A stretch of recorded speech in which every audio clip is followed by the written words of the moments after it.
Real Madrid बन गए हैं आपके ला लीगा चैंपियंस। और प्रीमियर लीग में अभी भी फिलहाल चालू है घमासान युद्ध चेल्सी, लेस्टर सिटी और मैनचेस्टर यूनाइटेड के बीच में चैंपियंस लीग के लिए।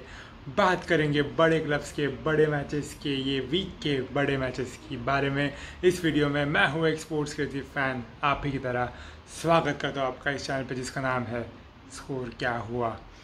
तो पहले जाते हैं स्पेन में ला लीगा की तरफ, जहाँ पे रियल मैड्रिड ने उनका 34th टाइटल जीत लिया है और ये पिछले 3 साल में उनका पहला टाइटल है। मैच था वीआरएल के सामने और रियल मैड्रिड को सिर्फ जीतना इनफ था टाइटल जीतने के लिए। फिर फ़र्क नहीं पड़ता कि बार्सिलोना उनकी मैच जीतते या नहीं, तो रियल मैड्रिड ने उनका काम कर दिया, वीआरएल को 2-1 से हरा दिया है। पहला गोल उनके लिए करीम बेंजेमा ने मारा 29 मिनट पे। लूका मॉड्रिच का पास था, बेंजेमा का अच्छा फिनिश था और स्टार्ट दिया। और फिर फर्स्ट हाफ के बाद सेकंड हाफ में 77 मिनट पे सर्जियो रामोस, जो कि मैं कहूँगा रियल मैड्रिड के सेकंड बेस्ट प्लेयर रहे, वो भाग गया डिफेंस से बॉक्स में उनके अगेंस्ट फाउल किया, पेनल्टी मिला। और यहाँ पे थोड़ा ज़रूर रियल मैड्रिड ने नॉटी गेम खेला। सर्जियो रामोस पेनल्टी ले रहे थे, उन्होंने सिर्फ बॉल को टच किया, पीछे से बेंजेमा भाग के आया और गोल मारा, फिनिश किया।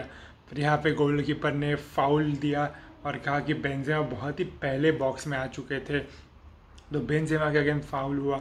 पर यहाँ पे फिर से रियल मैड्रिड को एक पेनल्टी दी गई, फिर से एक चांस दिया गया पेनल्टी लेने का और इस बार बेंजेमा ने वो लेके गोल स्कोर किया। उनका सेकेंड गोल, रियल मैड्रिड का सेकेंड गोल, उनका सीज़न का 21st गोल। और फिर वीआरएल ने ज़रूर 83rd मिनट पे विंसेंटे इबारा के साथ गोल मारा, पर वो इनफ नहीं था रियल मैड्रिड को रोकने के लिए। 2-1 से रियल मैड्रिड जीते। और अगर हम स्टैट्स देखें तो रियल मैड्रिड का ये 34th ला लीगा विक्ट्री है, ला लीगा टाइटल है और नंबर 1 पे है, बहुत ही डिस्टेंस है सेकंड नंबर में और फर्स्ट नंबर पे। सेकंड नंबर पे बार्सिलोना 26 टाइटल्स के साथ है। पर ये ला लीगा का विक्ट्री इतना इम्पोर्टेंट क्यों है? क्योंकि जैसे मैंने कहा कि पिछले 3 साल में ये पहला टाइटल है। पिछले 10 साल की बात करें तो सिर्फ ये तीसरा टाइटल है और पिछले 20 साल की यानी कि 2000 के बाद हम बात करें तो सिर्फ ये 7वां टाइटल है। तो अगर आप बात करें रियल मैड्रिड एक फोर्स ऑफ नेचर, स्पेन की बेस्ट टीम या फिर टॉप 2 टीम में से एक, तो आप सोचोगे एटलीस्ट 20 में से 10 तो रियल मैड्रिड के पास आए होंगे, 10 बार्सिलोना के पास गए होंगे। पर ये उनका सिर्फ 7वां टाइटल है पिछले 20 साल में। तो बहुत बहुत विक्ट्री मायने रखती है। और स्पेशल क्यों है? क्योंकि जैसे सीज़न चालू हुआ था वैसे रियल मैड्रिड ने अच्छा शुरुआत नहीं किया था।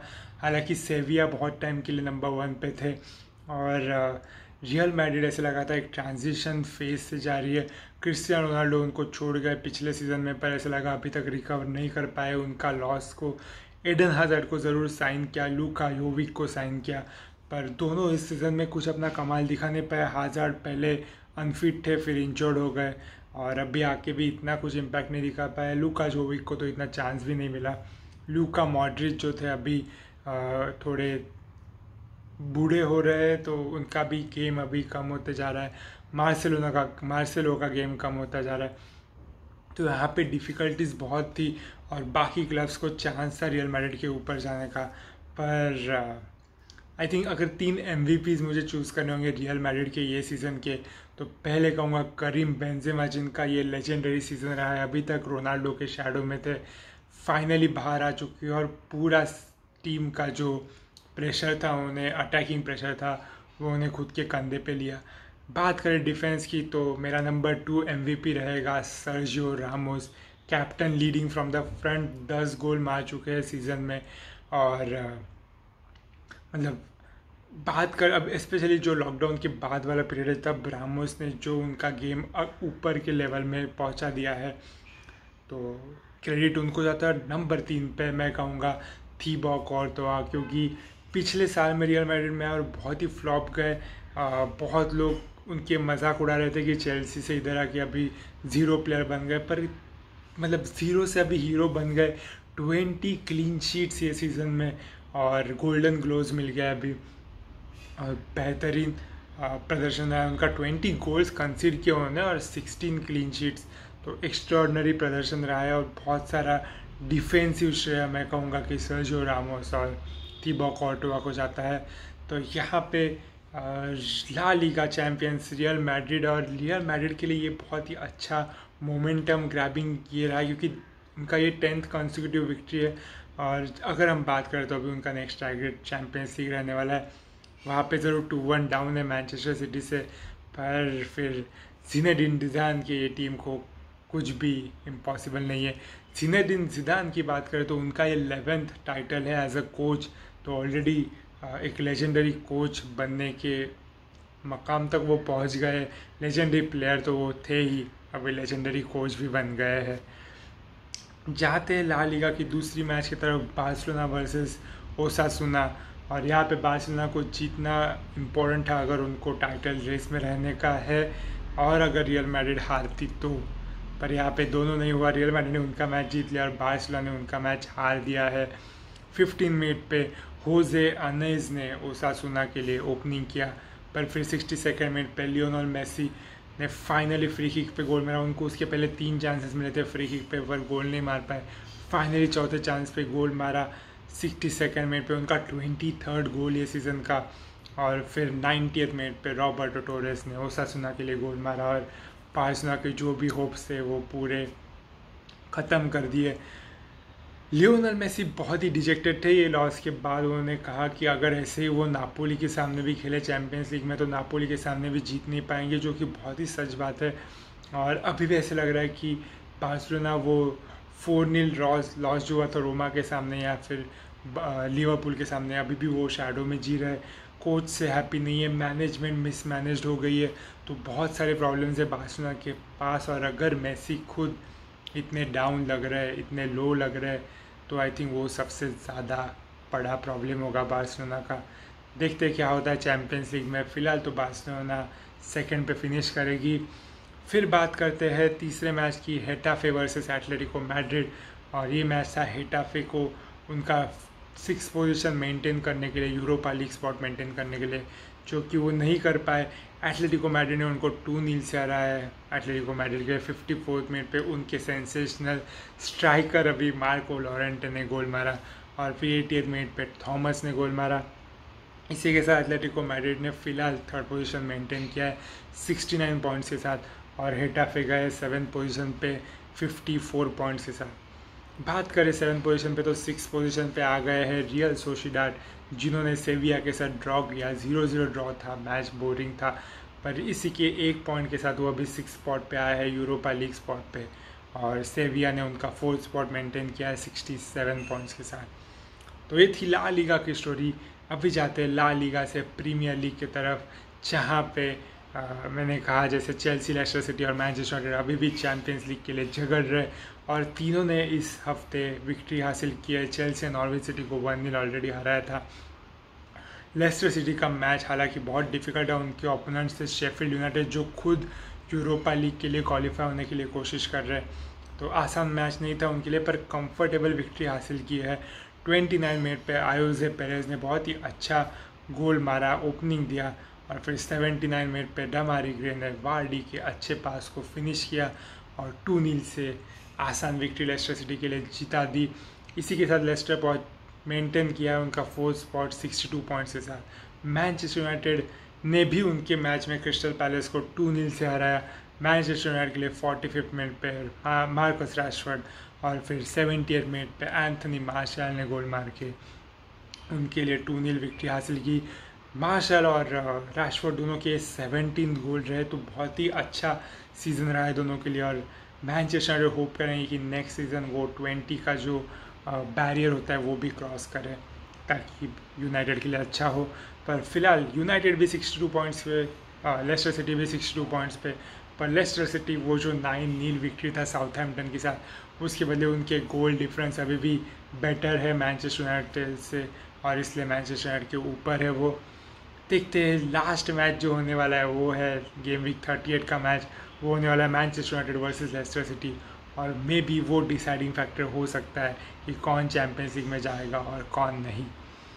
बात करें फिर बर्नली वर्सेस वुल्व्स के बारे में, तो वो मैच ड्रॉ हो गया है। वुल्व्स के लिए 76 में पर राउल हिमेनेज ने उनका 17th गोल मारा, तो उनके लिए भी एक ब्रेकआउट सीजन है।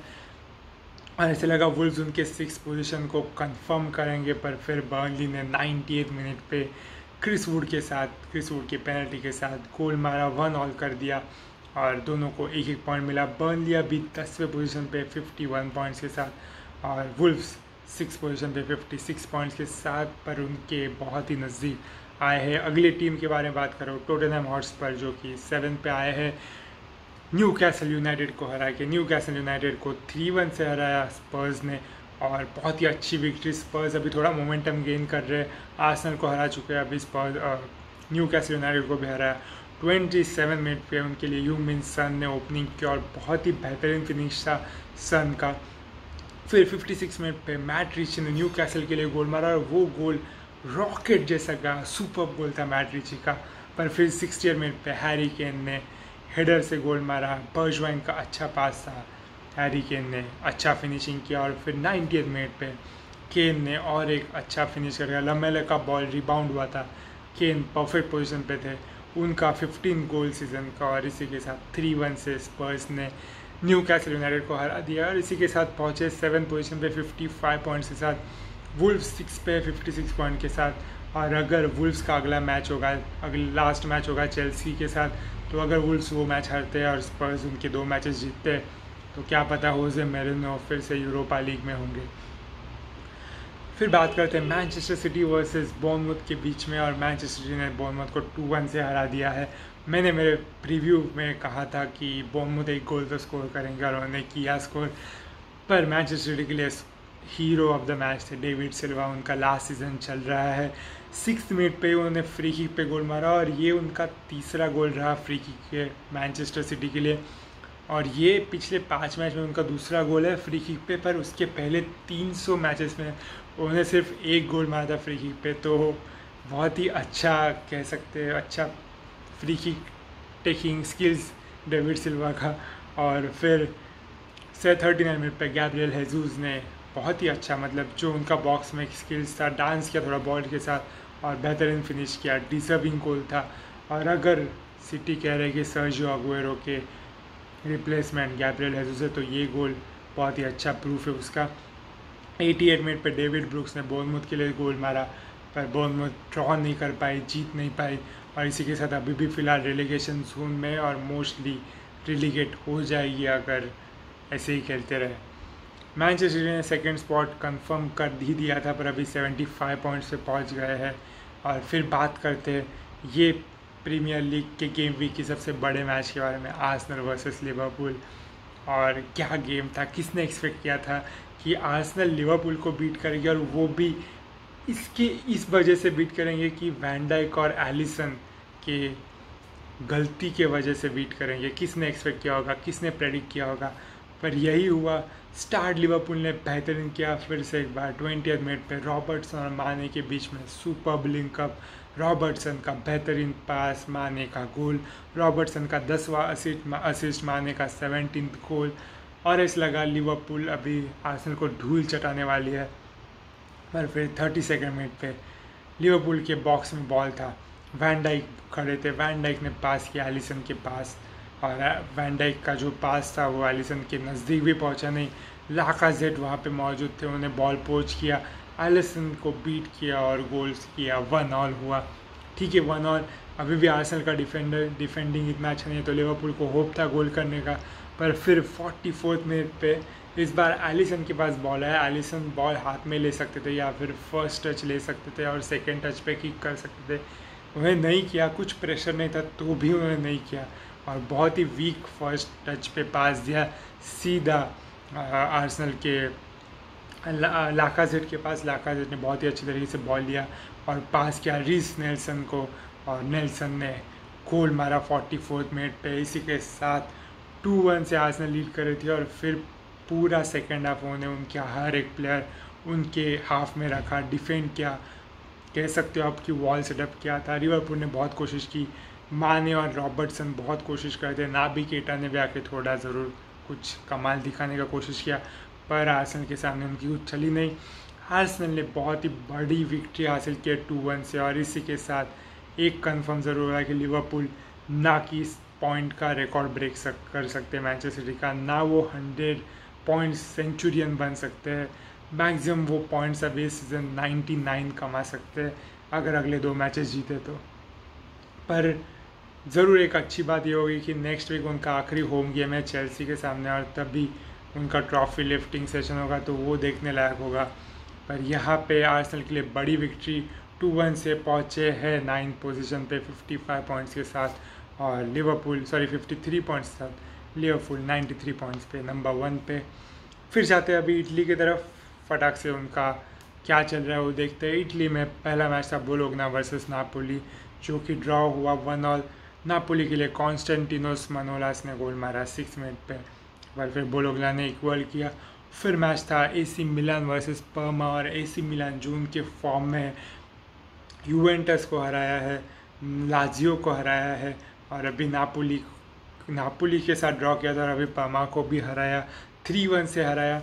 मिलन के लिए गोल मारा फ्रैंक केसी ने 55 मिनट पे, फिर 59 मिनट पे एलोसियो रोमान गोली, और 76 मिनट पे हेकान कागनागोलू ने गोल मारा, और फिर 3-1 से जीत हासिल की। इसी के साथ मिलन और नापोली के पॉइंट सेम हुए हैं 53, और यहाँ पे AC मिलन को उनका मोमेंटम देख के चांस है कि यूरोपा लीग स्पॉट तो वो कंफर्म कर पाएंगे। फिर मैच था यूडिनिस वर्सेस लाजियो का जो मोमेंटम डाउनवर्ड चल रहा है, स्लाइड हो रहा है, वो और स्लाइड हो गया है। यहाँ पे ड्रॉ कर दिया यूडिनिस, जो कि 16th नंबर पे वो टीम के साथ, और इसी के साथ लाजियो ड्रॉप हुए 2 पोजीशन से, नंबर 2 से नंबर 4 पे ड्रॉप हो गए। नंबर 3 पे अटलांटा है, नंबर 2 पे आ गए इंटर मिलान, जिन्होंने स्पाल को 4-0 से हराया, और इंटर के लिए स्कोर किया एंटोनियो कैंड्रेवा ने, क्रिस्टियानो बिरागी, एलेक्सिस सांचेज और रॉबर्टो गोग्लियाडी ने 4-0 से आसान विक्ट्री। इंटर अभी नंबर 2 पे आए 71 पॉइंट्स के साथ, और नंबर 1 पे जो यूवेंटस है उनके पीछे सिर्फ 6 पॉइंट से पीछे। तो अभी भी थोड़ा कंपटीशन ज़रूर बाकी है 5 गेम से।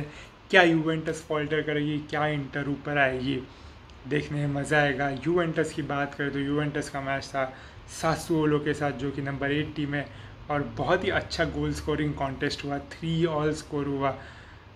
हालांकि यूवेंटस ज़रूर नाखुश होंगे रिजल्ट से।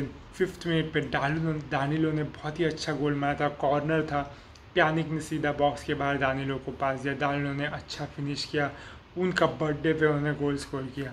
फिर 12th मिनट पे गोंजालो हिगुएन ने फिर से प्यानिक के बढ़िया पास पे गोल मार के 2-0 लीड दिया, पर फिर सासुओलो लोग ने 2 ऑल कर दिया और 3-2 भी कर दिया, पर फाइनली अलेक्सेंड्रो ने कॉर्नर से नियर पोस्ट पे बढ़िया हेडर मार के 3 ऑल कर दिया, पर 4th गोल नहीं कर पाए, और इसलिए सिर्फ 1 पॉइंट्स घर लेके गए। तो यूवेंटस फिलहाल 77 पॉइंट्स पे नंबर 1 पे है, इंटर 6 पॉइंट्स पीछे। देखते क्या होता है, एटलांटा भी नज़दीक है, मज़ा आने वाला है। अभी सिर्फ ला लीगा का 1 मैच बाकी है, 1 गेम वीक बाकी है, प्रीमियर लीग के 2 बाकी है। तो अगले वीडियो में मैं लाऊंगा FA कप प्रीव्यू और ला लीगा का आखिरी वीकेंड का प्रीव्यू। तब तक के लिए अगर ये वीडियो पसंद है तो लाइक, शेयर और चैनल को सब्सक्राइब कर देना। मैं हूँ एक स्पोर्ट्स के फैन आप ही की तरह। शुक्रिया वीडियो आखिर तक देखने पे।